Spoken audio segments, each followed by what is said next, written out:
All right. So, as I like to say with these things, as long as everything is working the way that it should be working, we are now live. So, hello and welcome to everyone who is watching the Written Melanin channel, where this day may have found you. I'm so glad that you are here.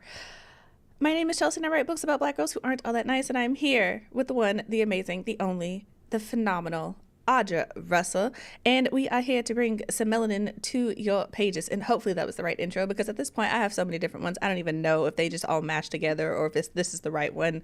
I don't know. I am here. It is Tuesday. For Chelsea, y'all. Chelsea needs love, y'all.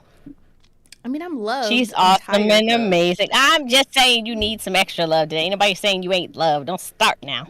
See how she's already picking arguments with me, and we only been live for like less than a minute. Less than a minute. I just got here. I just got here. Hey, Tatiana is with us today. Tatiana. And La and Jay and Bianca and TEB. Hi, y'all. Hey, how y'all doing? How y'all doing? Let us know. How y'all doing? How y'all doing? All right. Drink your caffeine.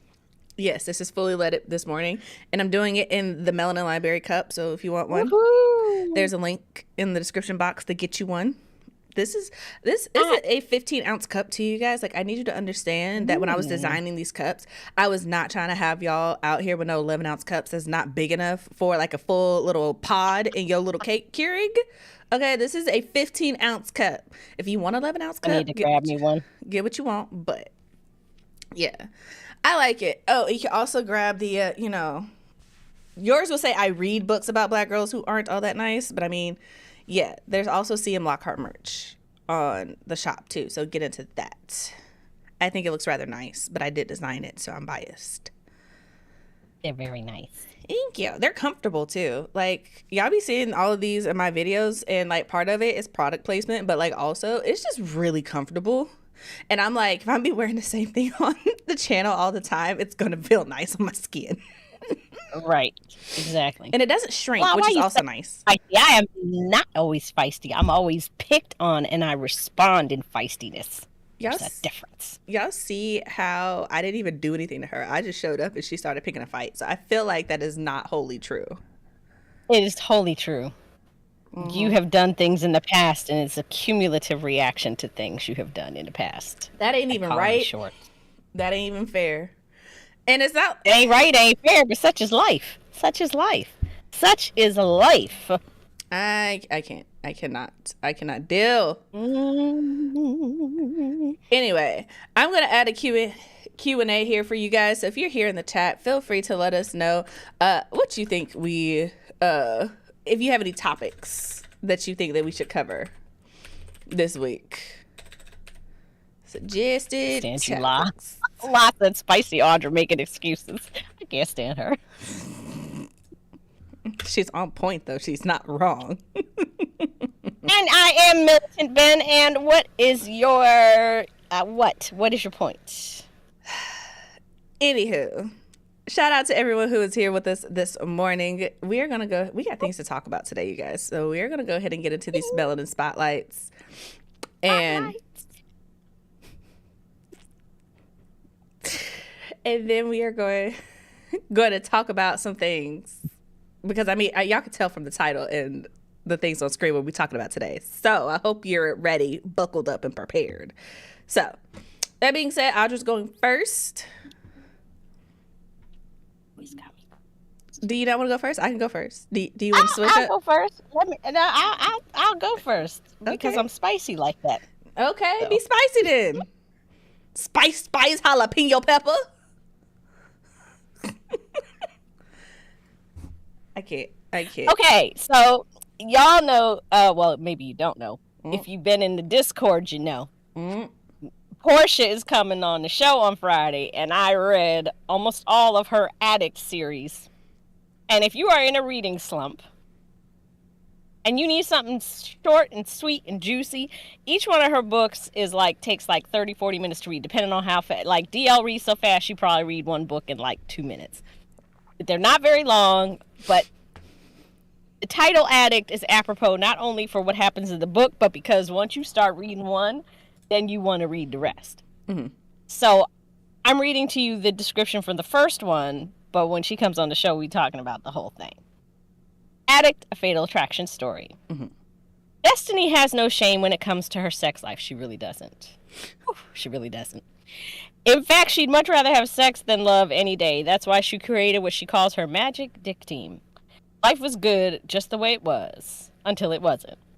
Destiny was more than unhappy when a member of her team decided to jump ship for love. She's determined to keep her team intact at all costs and take down anyone that gets in her way.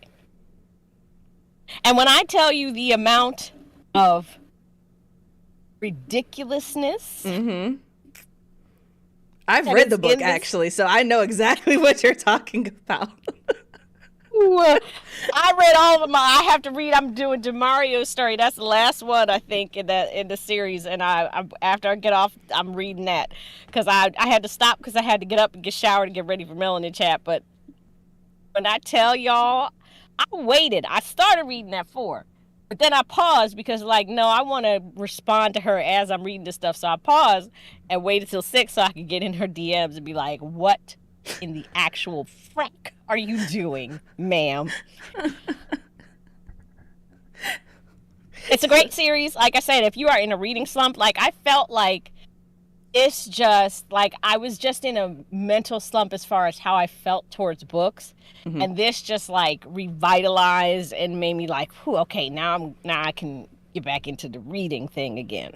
I love a good book like that. And so that brings me to my pick for the week, which if you guys are in the after chat or you watch the channel, you're probably sick of hearing about this damn book, and you're going to be sick of me. Prepared to be sick of me continuously because I'm not going to shut up about it.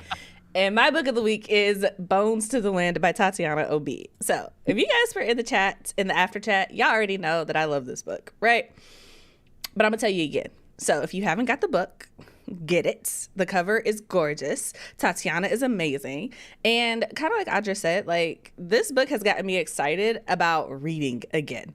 Like, the way I have read multiple books in the same week. What? Do y'all know who I am? I feel like a different person. I feel like, who am I? Who am I becoming? Right? Like, I'm excited to actually read books again. But we're going to talk about that. But Bones to the Wind is the first book in the A Forging of Age duology. This is book 1, and it is new adult, so upper teenager, right? But summary reads: Raja is determined to destroy her old man's record in the forging, a trial each child must succeed to come of age. All Raja needs to do is hunt down a Gonda, hitch its tentacle ass to her windship, and haul it back home in record time. Easy. Or it would be if Raja wasn't stuck on the same team as Nico, a know-it-all, spoiled grubworm who never does anything Raja tells her to do. Nico doesn't care about Raja's egotistical dreams of glory. This is her brother's last chance to pass the forging, or her father is going to banish him from the family. She needs to scour the desert to find whatever team the Bones placed him on and help him kill a Gonda before it kills him. Too bad Nico and Raja can't get along to steer a windship straight. So, I love this book. I love it so much. It is like definitely top 3 books of all time on my list. If you guys have not seen my review for Bones to the Wind, I did like a 20-minute review breaking down why this book is so amazing. So go watch it. It's in the description. I already helped you out. Just y'all don't I have understand. the book too, and it's pretty. That cover, as pretty as it is on screen, it doesn't do it justice. Like in person, it's like, my lock screen it on my phone. Wow. So yeah. I have the second book too. So the covers for it are my lock screen. I don't know if you guys can see because of the reflection, but yeah.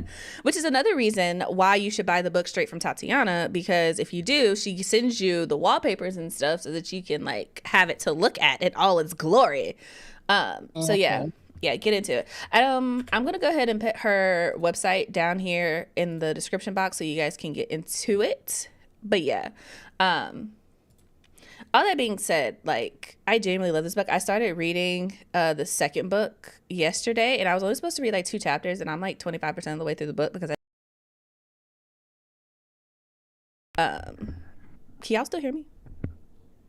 Yeah, you glitched for a second, but yeah. Okay, what about now? No, you're fine now. Okay, cool. My microphone did this weird thing, but yeah. So,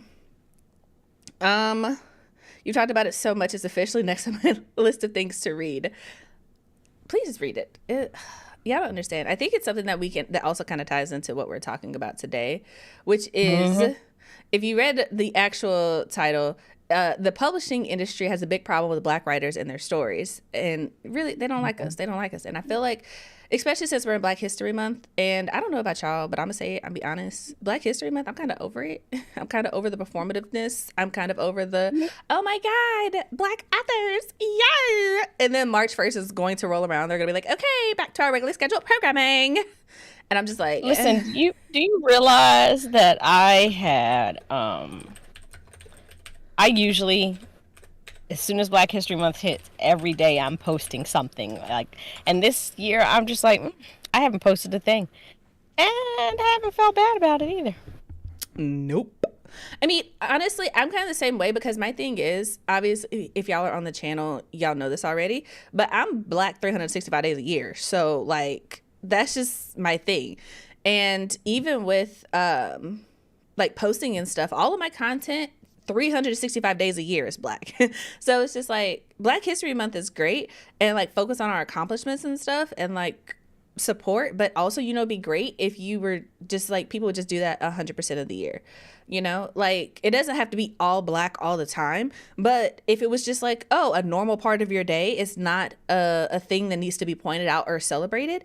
It's just kind of, think about it like this, right? And I don't know if this is the analogy is going to ruffle feathers or not, but it's kind of like, if you're around someone and they have to tell you that, they fed a stray dog because they need you to believe that they're a good person, you're not going to be like, oh my God, they love dogs, they're such a nice person. Oh, that's so nice. You're going to be like, okay, why are you telling me? Why didn't you just like do it and move on?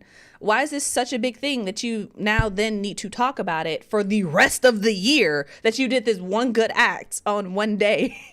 That's weird. You would look at them like they're like a little lost, right? That's kind of how I feel like it is a lot of the times, especially on social media and stuff, when people are like, yes, we're going to support you. It's like, okay, but what happened in January? What's going to happen in March? Did you still have the same energy? Are you going to have the same energy? And also, as a Black person who's also introverted, I'm just kind of like, I'm not trying to do extra labor for Black History Month. Nah, no, That was my rant. Thank you for coming to it. What she's talking about, y'all, is because, the movie American Fiction is out. Yes. And what I did not realize, which I probably should have, because I have the book is based off of Percival Everett's novel, Erasure. And this is what the cover looked like before that red cover that has a little circle on it that says, now a motion picture. You can see, like, I'm trying to get it without the glare. It says Erasure. You see the little black boy with a gun to his head. Now, one of the first things, I haven't read this yet, but I started reading it while I was waiting for Chelsea to come in. Because I was late, I ain't gonna hold you. Don't even. The main character is Monk, and he, in the very first page, he says he's dark-skinned, and it's kind of crucial to the story. So I'm a little mad. I love the actor that they put for Monk. Like, I love him as an actor, but the skin color was part of the story, so I'm a little upset that they cast somebody that didn't match the description in the book. But anyway, so there's this article that was put out by The Standard that I sent to Chelsea. It says, is American fiction true to life? Yes, and our publishing industry has a big problem with Black writers too. And the whole article just talks about how in American fiction, this guy, Monk, his name is Thelonious Ellison, which is kind of like, Thelonious Monk, and then Ralph Ellison, two Black people. But he writes these books like about Greek mythology, but he gets flack from his publishers because they're like, what does this have to do with the Black experience? And he's so pissed off because, like, everybody's telling him that he's not Black enough, both Black and white people. And he's like, listen, I'm not Southern. I grew up in Annapolis. I can't play basketball. I can't dance. I went to Harvard. I missed a jump shot in basketball and said egads. Like, this is who he is. Not egads. Yeah. But he's like, I am Black, and he was like, I've been stopped by the police plenty enough times to prove it. Like he said, I just read this like in the first 4 pages of the novel. And I love Percival Everett because I've read some of his other books. Mm-hmm. But he's talking about this, and, you know, so the article talks about how basically he writes this tropey book that is filled with all of the Black trauma stereotypes that you can think of. And he pitches it to his agent, and it takes off like wildfire. Like they want him to write it, and he's like in this. He's at first he's like if you've seen the trailer, he's like listening to Issa Rae's character read from her book, and it's like this, you know, tropey, horrible thing. So the article talks about how that's true to life, and in this case, it's coming from. They're talking about British Black authors, and they talked about how George Floyd was, you know, the impetus for a lot of publishers to like get Black authors. And then there was a thing. What was most interesting to me was one of the authors says that she has friends who like publishers were coming into their DM saying, "Hey, do you want to write a book?" But they were giving them the specifics of what they wanted them to write about. Of course, either Black trauma or writing like why I'm not talking to white people about race, things like that. Yeah. And it just goes to show, you know, how disingenuous, the whole article talks about how disingenuous the publishing industry was, and how 2020 was like the impetus of, you know, all the white people, you know, and the publishing industry wanting to, you know, not be the person who didn't know about the thing, you know, dealing with Black people, and how it was all just performative, and how it was a trend, and how that trend has now waned. And, you know, and now we're back to Black authors being told, like there was an author who, you know, wrote this beautiful story, but his publisher actually came back to him and was like, beautifully written, well done, but can you do this instead? Oh, yeah. I mean, that's kind of the thing that I have heard a lot recently. There's an interview coming up with Tamara Jarre. They were on the podcast, and they talked about that exact thing of like when querying their book. And this, if you pay attention to like a lot of Black authors and what they talk about on social media, especially when they're basically in the trenches, right? When they're querying their book, when they're trying to get an agent, when they're trying to get into, you know, the gilded gates of publishing, essentially.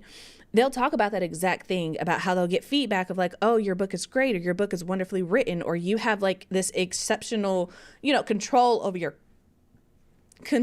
craft, but it's not what I'm looking for. But I don't think I can sell it. But I don't think it's going to work. But, and it all boils down to this isn't the type of story that publishing is looking for from you, right?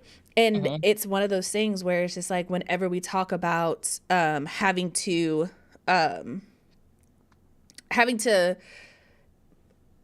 guess, what is the word I'm looking for? When we talk about authors who are Black, but they write white characters, and basically catering to this imaginary audience who we don't know what they look like, but we do know exactly what they look like, right?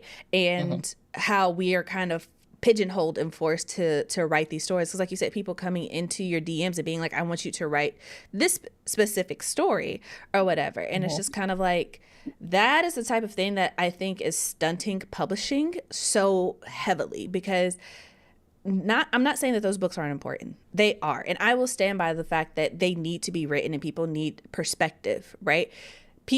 Everyone needs perspective, right? But it's also the reality that if you just let people tell their stories, you would have so many more, and so many better. I don't even think that's grammatically correct, but so many better books.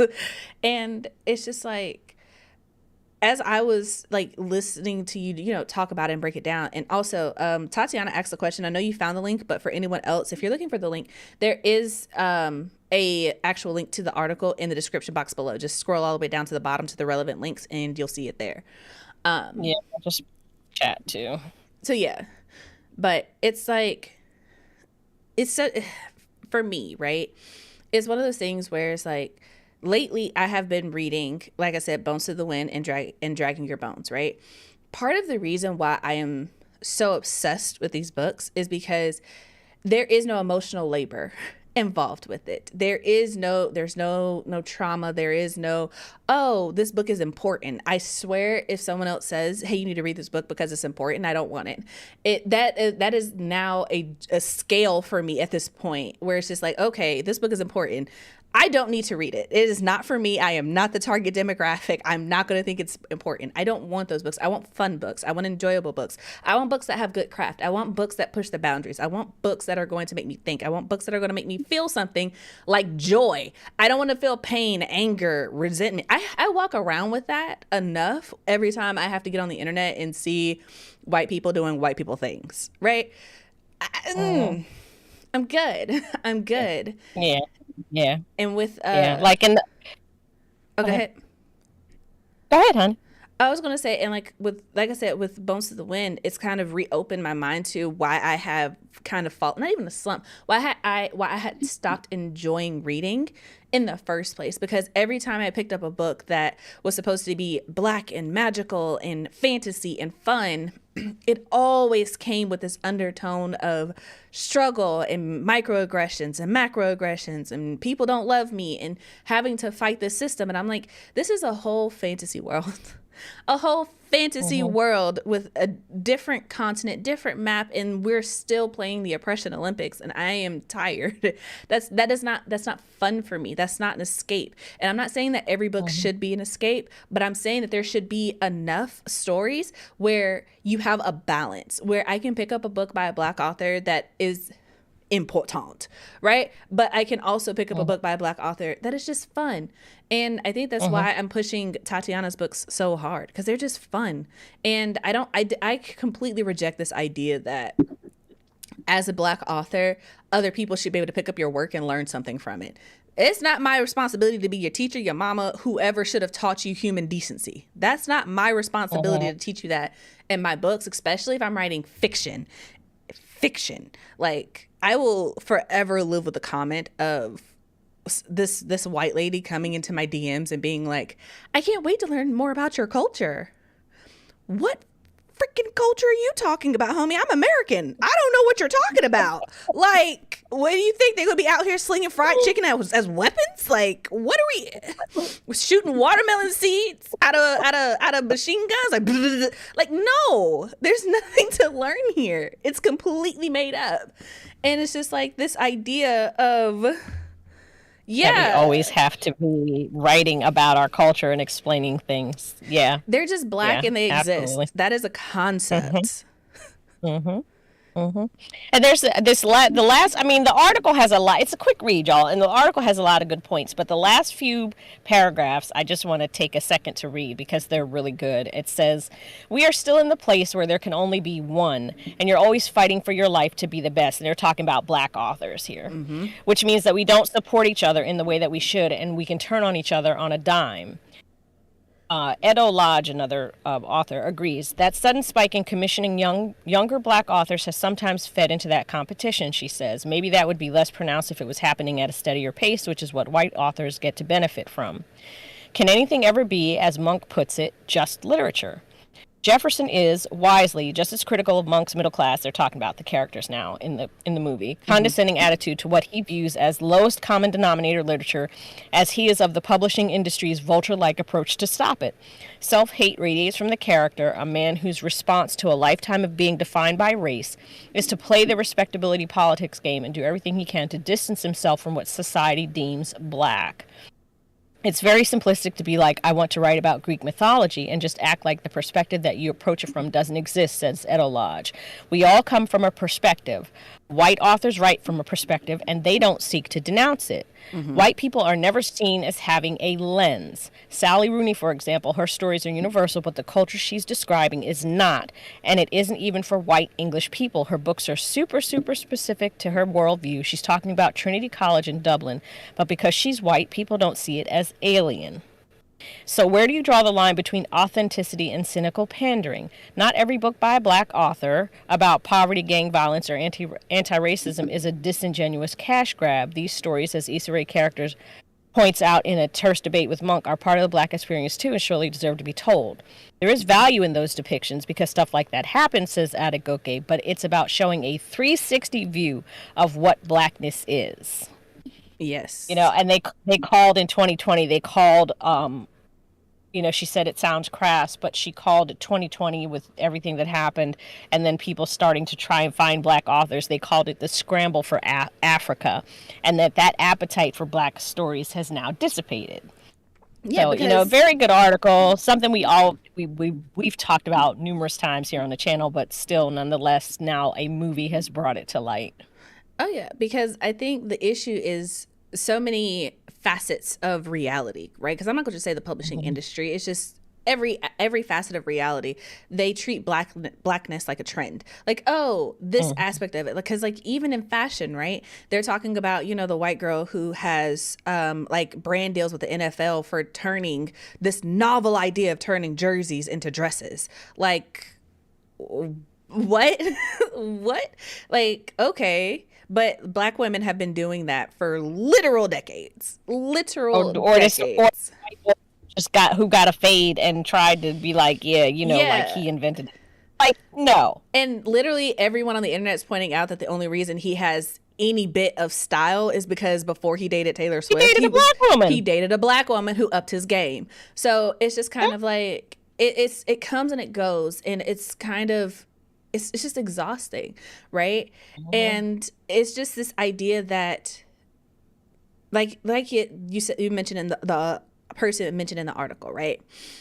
It's not that we are denouncing these books that people deem are important, right? Or even the most stereotypical book that you can think of. We're not denouncing those, because those do have a place. We're just saying that it shouldn't have to be that every book is that perspective, right? In order to be seen, in order to be heard, in order to be valid for existing. And it just becomes a thing of, okay, if you don't want us as we are, why should we pretend to be who we're not for your approval? What benefit does this have for us? But then it's just like, if you don't play the game, right? They just pitch you against each other. So it's just kind of like, because like you mentioned in the article, like even when you get in, it's like, oh, now you're competing against the other Black person, because there can only be one, because they don't make enough space for everyone, even though there's plenty of space, and you don't really have a chance to grow. Because Vina mentioned in the chat that there's some authors who write these stories just to get their foot in the door, but then they start navigating and migrating. And I'll say this, there are some authors who in our current era, current age, they've got their foot in the door, but it's also like, who let you in and why? Because it's just like, I feel like, you know what? This is my show, my channel. I'm going to give a very unpopular opinion right now, and y'all can feel how y'all want to feel about it. But I feel like I have read more indie books that were way more deserving of support and praise than any traditional book. I can't think of a single traditional book that I have read since 2018 that is deserving of the praise and accolades that it has gotten. Not a single one. And that to me speaks volumes. And maybe I'm a harsh critic. I acknowledge that I probably am. However, I feel like traditional publishing likes to hype up these authors who are willing to play the game. And it's just like, you don't care about skill, you don't care about talent, you care about it's kind of like someone who's good at school is not necessarily the smartest person. Someone who's good at school knows how to work the system. That is school. Yep. You know how exactly. You know how to do your homework. You know how to turn in the test. You know how to not challenge the teachers. You know how to fall in line. Publishing is that. They want people who can fall in line, not people who are actually good. Because having been a teacher, I can tell you that the smartest kids are usually your problem ones, because they're bored and they're like, I don't need you to actually teach me this. I don't need you to get this information when I can do it on my own. And that fosters a sense of individuality, a sense of curiosity, a sense of, oh, I actually want to pursue something on my own, and I'm going to pursue it whether or not I'm with you or not. Those are usually your problem kids. And the same thing is true within writing. Your indie, your problem kids are the ones who go indie because they're like, I'm going to write this story the way that I want to write it, versus sitting here and letting you dictate rules about how this story needs to look and sound in order to be successful. Because obviously you don't know what you're talking about the way that you think that you do. And here's the thing. Here's the gag, you guys. The authors who fall in line don't even get the support that everybody else in their publishing house does, because they're being told that their books aren't going to sell. And then when they don't, because they don't have the marketing budget, because they're not getting enough books ahead of time, because people aren't taking them seriously, and then it doesn't sell. It's like a self-fulfilling prophecy. So it's just kind of like 6 in one hand, half dozen in the other, between a rock and a hard place, you know? And it's crazy. It's crazy. I'm just glad that there's a film out that's showing it. And, you know, that's talking about it, that's opening it up for discussion. And it actually, y'all know I've been pulling back with the podcast. I'm only doing 2 shows a month, plus not including rants and rambles, but I'm thinking about doing a round table, maybe like a live discussion on this article and the movie and the book, you know, and maybe giving people time to read the book first so we can compare the book to the movie and see what's, you know, because like I said, already just reading the first few pages, I see that even though they cast a great actor who's been very underutilized, I feel like casting someone who it doesn't fit. I mean, I know you can't fit every single thing, but the dark skin was, you know, a crucial thing that was. The issue, you know, so the issues is with publishing is the same thing that kind of travels over to Hollywood. It's like they don't want dark-skinned actresses and actors. They don't want people who don't fit outside of the demographic, because even when you think of your darker-skinned actresses, right, all of them are older. Most people can't think of, oh yeah, I know an up and coming, you know, or not even up and coming. I know someone who's under the age of 40 in Hollywood with dark skin who has a actual career, right? Because when you think of Black actresses or Black actors in general, you know, you're not. These are people who have fought. These are people who have like got scraped for their career, and they have space. There's space for them now, like Lupita Nyong'o, right? There's space for her now, but I'm sure her acting career did not just pop up out of nowhere. I'm sure she did not just start with Black Panther, which is where a lot of people know her from. So it's just kind of like... Actually, I think she did, and that was like her big thing, did an article, like she was like, I can't believe this, because she was like fresh out of acting school and landed that job. And, you know, but she had put in the work as far as going to school. But it was like... It was a fluke thing that happened. But also with Black Panther, they were literally casting Black actors. So, which is also in and of itself an anomaly, right? But most people, like even the ones that I'm thinking of, I'm like Yara Shahidi. I think that's how you say her name. She's on the lighter side. Zendaya is biracial, you know? And it's just like, I can't even really think, like you have was it Marseille? I don't know how to say her name, but she's grown up in television, but even then she's more brown than dark. So it's just like you don't really see a whole lot of dark actors and actresses. And then even when a book calls for that, like you said, they like to lighten it up to make it more palatable, to make it easier, right? And it's just like I always find that interesting, because it's just like and that's part of the reason why whenever someone's like, oh, if We Are the Origin was to get a movie adaptation, I'm like, let's not even play those games, because they don't even cast characters that dark in Hollywood that I am aware of. You know? I mean, you do have like Issa Rae is in it, and Erica Alexander. It's nice to see her, you know, back on the scene doing something, because she's in the movie too. Yeah. She'll always be Max to me from Living Single, but you know, it's nice to see her back. She was my favorite character on Living Single. I ain't even gonna hold you. She really, she was. You know. She was savage, for real. She always had a comeback. Always had a comeback. Always.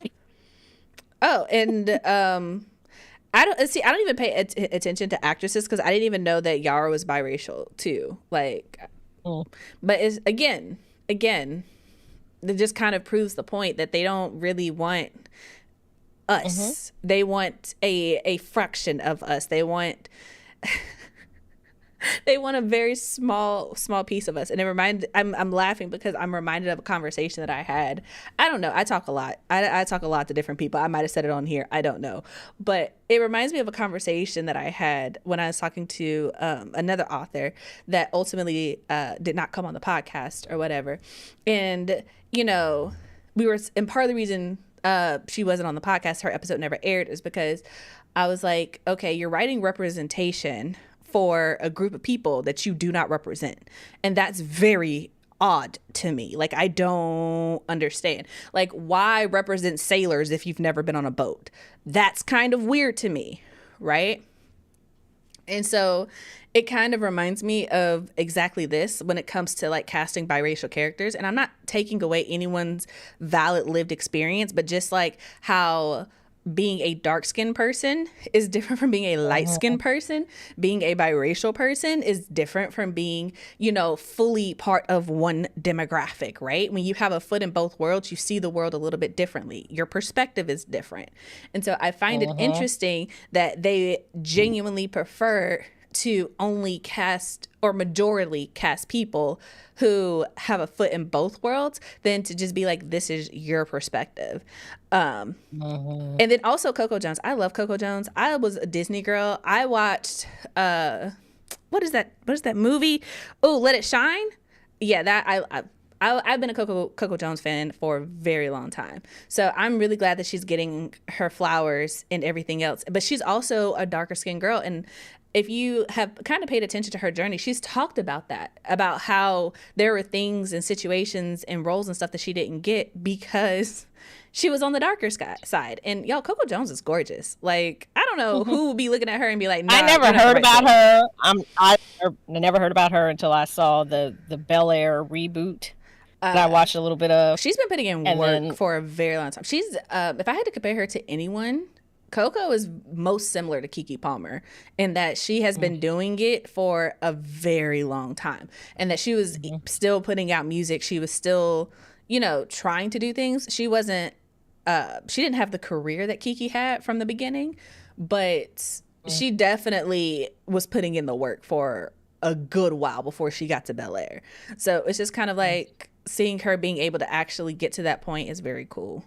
I love me some Coco Jones. I ain't gonna hold you, but that's also because I love Terrell and they're like bestest friends. So yeah, that's another, because I saw her on the Terrell show. I was like, oh, okay. Yeah, I loved her on. I watched her on both times that she was on Terrell, and I watched T and Coco. Like, I love them. Anyway, we're not gonna get into that. We're not gonna get derailed. But it's just there's a whole convo about light-skinned authors writing darker-skinned main characters, you know? Here's my thing. I'm not so much into the colorism aspect unless the colorism is a actual facet of the story that has to be explored, right?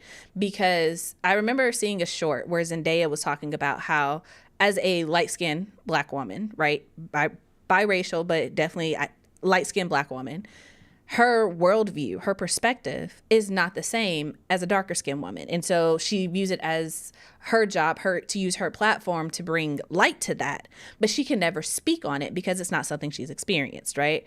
And so when it comes to writing books, that's kind of my perspective on just about everything. It's like, there's nothing wrong with including something in your story, but making something that you have no experience with the primary factor of a plot, a story, a character growth, an arc. That is where I'm like, okay, this is starting to get murky waters, because if you are light skin with quote unquote good hair, right? Like the collective definition of it, right? Can you fully articulate what it's like to be discriminated against for being dark skinned with quote unquote nappy hair? Probably not. That's not something that you've ever had to experience, worry about. And it comes with a different set of internalized questions, a different way of moving and navigating through life that can't be taught, right? It's just kind of like, same thing with like microaggressions, right? That you can explain to someone what a microaggression is, but if you've never walked into a building and been told that there's a certain aspect of your appearance that needs to be changed, nothing overt, nothing like, oh, you're inappropriate, but, you know, quietly being pulled to the side and being told that, hey, maybe you shouldn't wear a blouse a certain way because you're built a certain way, whereas everybody else isn't. So what they're wearing is fine. You can't wear leggings on Friday, even though it's dress down Fridays. and you're completely covered because you're curvier than the, say, stick figure art teacher who has not a hip to be found, right? Microaggressions. Or, oh, hi, you have your hair up in a bun because you took your braids out. Hey, Miss Lockhart, can you maybe do something with your hair? Do what with it? This is how it grows on my head. What do you want me to do? Shave it? I mean, I can dye it purple and blue if that's what you're suggesting for Spirit Week. What are we talking about here, right? But in that case, it's like, I had a little bit of trauma there. Sorry. Didn't mean to trauma dump on you guys. But the point is, it's kind of hard to explain that and to encapsulate that, especially if you were in the head of a character and you've never experienced it. You don't know what it is for yourself. You don't know how it affects you. You don't know how it affects your confidence, your self-esteem, your did I actually do something? The invalidating yourself, all the little things that come with it, you only see the outside of it. You might see the anger, but do you see all of the things that come with it so that the next time you walk in the building, you're like, oh, is my hair okay? Oh, do I need to do something with it? And the second guessing that comes with it, right? But I'm getting digressed. I'm digressing from the point. No, but it all relates because, like I said, you have this character, and like I said, I love him as an actor, and I think he's highly underutilized. But just reading the first few pages of this book, he's miscast as far as a look, and that plays an integral part of the story. So, because you have this dark-skinned person who they're saying is not black enough, and that's the whole point of the character, that he's like. So I feel like it is going to lose some of its effectiveness. Even though I saw somebody in the comments said they saw the movie this past weekend and said it was really good. I have no doubt it's going to be good. But I think it might have been stronger if they had cast someone who was dark-skinned in the role. So we'll see. We'll see. I kind of want to watch it, but I'm also like, when I looked it up, I'm like, oh, y'all want $20 from this movie? I don't know about that, homie. But we will see. We will see. Yeah. I want to see it, though. I may wait for it to come out on demand and just rent it that way. Yeah. So, but then again, part of me wants to go and support it in the movie theaters because it's a black film. So I don't know. I haven't found a movie theater near me that's showing it within like a 2-hour drive. So I'll have to look again to see now that it's getting more hype if they're going to do like a wider run, but we'll see. But I also wanted to touch on something that Vina brought up in the chat, which is she said there's a whole convo about light-skinned authors writing darker-skinned main characters. They're writing these books that heavily talk about racism, and skin color plays a factor in how you as a black person will be treated. And all of these YA girlies have long, curly hair. And it's just like that part. It's one of those things where there's nothing wrong with having long curly hair, right? But it's also something that I'm not going to pretend like I haven't heard people say that part of the reason they enjoyed Brandy and the covers of my books simply because Brandy's dark skinned. She got the kind of hair that you imagine a dark skinned woman would have. And she has protective styles. She wears braids for most of the book. Like, she actually moves and navigates and holds her hair in ways that Black people actually do. And it's not just like, oh, I have curly hair, I could just throw some water on it and finger comb it and it'll be okay. Like, nah.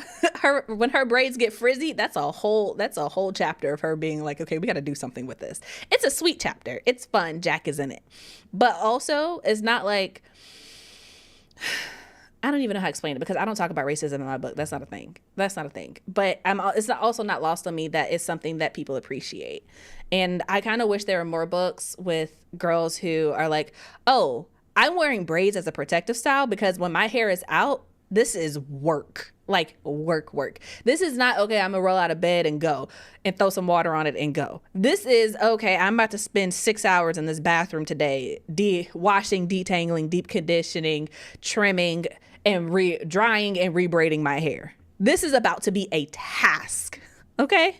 Right. It's a whole weekend. Bruh. Y'all want to know why I'm locking my hair? Because I ain't got to do anything to it. Because that's why. I can spray water on it and keep going. Because the way natural hair, okay, this is not a natural hair podcast, natural hair show, natural hair channel. But as a person who has had natural hair for almost my entire adult life, that is work. The thing is that people don't tell you when you go natural is that like your natural hair takes way more work because curly hair is a lot more fragile than straight hair. That's just how the science of it actually works. And it's so easy to get breakage. It's so easy to like have different porosities and different densities and need different things and different products. And it's also really hard to find products that actually work because I promise you, there's some girly on the internet telling you to slather your hair with coconut oil and someone telling you to do it with avocado oil and then someone to tell you to make your own blend. I've tried them all and none of them work. And it could work depending on the density of your hair and the porosity and what you need in your regular day-to-day routine. And let me tell you something. Sometimes when you are, I'll say, in the field headed as I am, right? Sometimes you need just water and grease. You better just go get you some grease because sometimes that is your best option, right? But I'm not a natural hair girly. There's a reason I'm locking my hair because it wants to do this anyway. I'm just letting it be free and happy, right? Anywho, moving on. I asked you guys if you had any suggested topics, and one of the things that we got was from La, right? So I don't know if y'all saw this, but there was an author that went around to TikTokers and tried to get them to post sexually suggestive content to market his book.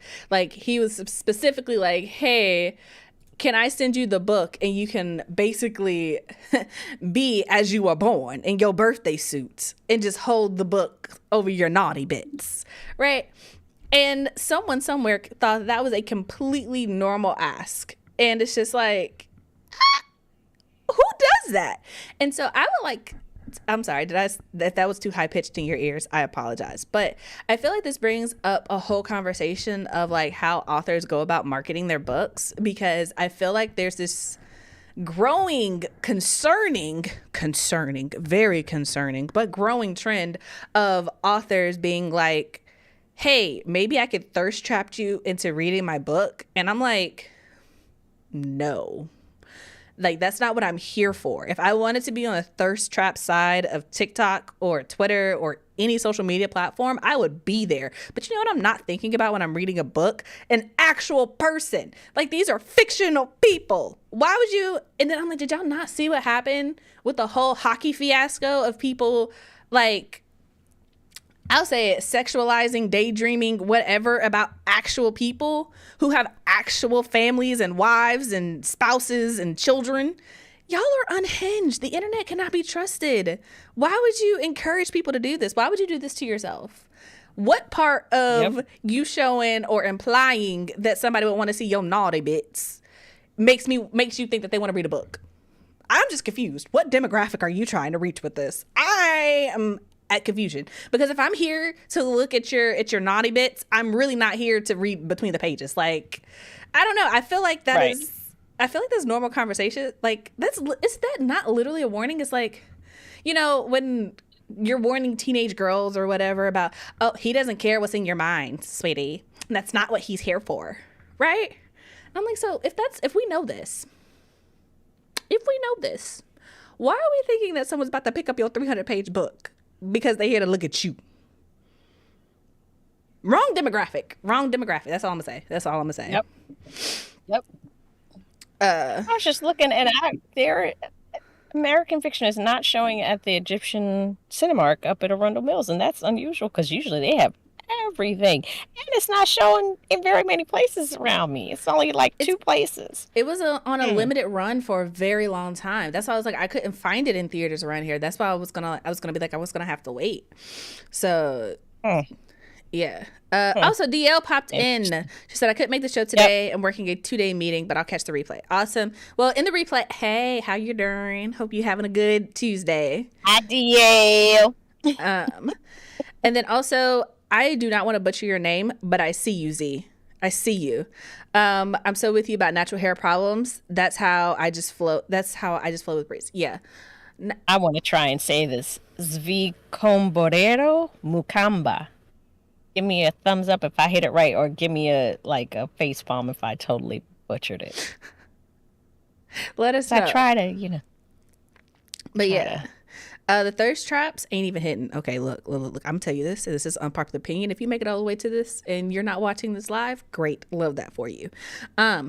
If you were an author and you sit at your desk at a sedentary desk to write books for most of the time, I'm gonna be honest with you, 9 times out of 10, you ain't got the kind of physique that most people are checking for. I'm gonna just be real with you. I'm gonna throw it out there. There's a reason why people get stock images. There's a reason why people pay actors to go on their covers.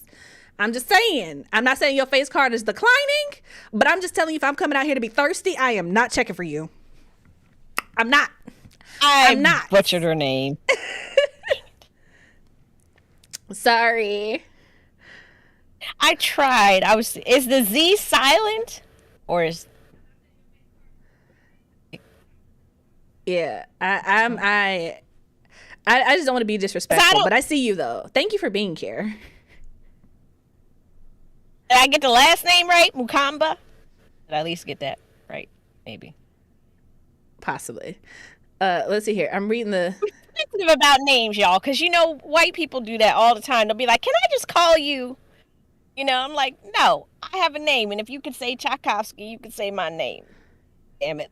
So I'm just, I don't even feel bad because I wouldn't even have been able to say that, so... There's a reason my fantasy names, like I wrote a whole fantasy book with fantasy gods, fantasy map, and you know what the main character's name is? Brandy. Her love interest, Jack. Her frenemy, Sarah. Her best friend, Pine. I can't with you. All of them are pronounceable. Okay, slight rant, because this is one of the things that really it doesn't upset me, but I just be looking at people like, when people are like, oh, the fantasy names were so confusing. Jack was confusing you? What? Brandy and Sarah were confusing for you? What? Like, it's always like, oh, I got people confused. I'm like, what was confusing about it? I would just like to know, because they have completely different descriptions, completely different, like, talking styles, dialogue, whatever. Most of them don't even show up on the same page at the same time. Their names are not complicated. What was confusing about this experience for you? I would just like to know. But then on the flip side of that, I've heard the complaint of, well, the names weren't fantasy enough. And I'm like, do elaborate. What is a fantasy name? It's my story. I can pick whatever names I want. I was like, am I just supposed to be making up names? It's like saying something ain't black enough. Get out of here with that. We can, look, I want to have a whole conversation about this idea of how fantasy is so Eurocentric based, because there is a certain idea of fantasy and certain expectations that come with, when you write a fantasy, right? And there are certain aspects in the book, they expect it to be a certain way because there's so much Eurocentric fantasy that it's just like, oh, it's just like this. And it's just like, oh, it's not like that. It's breaking the mold. What am I supposed to do with this? And I'm just kind of like, y'all, I'm sorry. Do we grow out of our imagination? Like, some things I feel like I can really rant like about. That for real? Like, what? Yeah. Why is it? I'm sorry that in my fantasy world that they also like wear jeans. I don't know. I didn't feel like I needed to make up a fantasy fabric. That just felt a little overkill for me. But we're gonna let it go. We're gonna. I didn't say it. Read, Love, Listen said it. They want that medieval stuff. Yes, that's exactly it. They want mid-century Europe, and I'm like, no. And I want more fantasy that's like not that. Like literally just not that. I want more fantasy that's just like, oh, it's completely different and I can have fun with it. And I'm not going to rant because it's 10:57. So this is your reminder that you have about 3 minutes to get over to the after chat. $5 gets you in. So join, support. And yes, we do have lots of conversation in the after chat that I think y'all want to be a part of. I'm just be real with you. I'm gonna be honest, because that is the fun, uncensored version of the Melanin Chat, and we got opinions. So join, get over there. If you haven't already, tap the like button, because you've already watched this far. There's no reason not to tap it. And make sure you subscribe to the channel so you don't miss when we go live. We do this every other Tuesday. But yeah. I looked up her name and whose name? Wait, her Borero. It's Vic Camborero. Is that how you say? Because I looked it up and they're like. If you would like to give us like the actual phonetical spelling of your name, I don't think Audra's going to let this go. So if you could help us out, we would appreciate that. But yeah, even a lot of these fantasy call themselves African and Caribbean inspired or Eurocentric, but that's another convo. Look, man. I'm gonna save it for the after chat, but I have a very unpopular take about that. So ask me about it. Because when I tell y'all, I have a lot of unpopular opinions, and reading Boats to the Wind confirmed that I actually feel this way and that it doesn't have to be this way. Yeah. Very strong opinions. I hate when people read words that aren't on the page. Then they want to be upset because they're confused. Y'all, the wildest thing to me, the absolute wildest freaking thing to me, is whenever I hear someone who read We Are the Origin, but they read it like, ooh, this is going to sound so egotistical. Whatever. We Are the Origin is not a book that you can just like skim over. There's everything in the book happens for a reason. All the details line up. So you kind of have to pay attention to them, right? But when I listen to people who very clearly like fast read the book, skim read the book, and they're like, okay, yeah, I got it, and then just kind of went on, and then they like talk about the book, it's like, oh, you missed something that was very important. There's someone that I saw recently who was like, they didn't read the flashbacks because they don't like flashbacks. And then they were like, well, why is Noble like this? I'm like, see, you didn't read the flashback. That is actually explicitly stated in the book. But you didn't read the flashback, so can't help you. Literally, someone got to the end of the book and they were like, who were the vessels? And I'm like, that was literally the point of the whole book. The whole book. But yeah, I think being exposed to so much white-centered stories, it leaks into your own somehow. It definitely does. That was a time where they're not an illusion of culture. Yep. Anyway, it's 11 o'clock, you guys. So we're about to move over to the after chat in the Discord server. So if you're not in it, I hate that for you. If you are, great. We'll see you soon. If you haven't already, tap the like button, subscribe to the channel, turn on the notifications. If you'd like to buy my books, We Are the Origin or We Are Dying Gods, or my anthology or my novella, there are links to everything down in the description box below. If you want to buy the books that we mentioned today, Addict by Portia Dion or Bones to the Wind by Tatiana O.B., then there are links for that in the description box as well. If you want some merch, like this Melanin Library mug, get into it. Guess what? There's a link in the description box below. Y'all see where this is going. Subscribe to Audra's channel, subscribe to the podcast, all of that good stuff. And thank you guys for being here. We will be back not next week, but the week after that on the 27th. So until then, happy Valentine's Day. Thank you for being here. And until next time, you guys, hope your days are lovely and your books are interesting. Bye, you guys. Bye.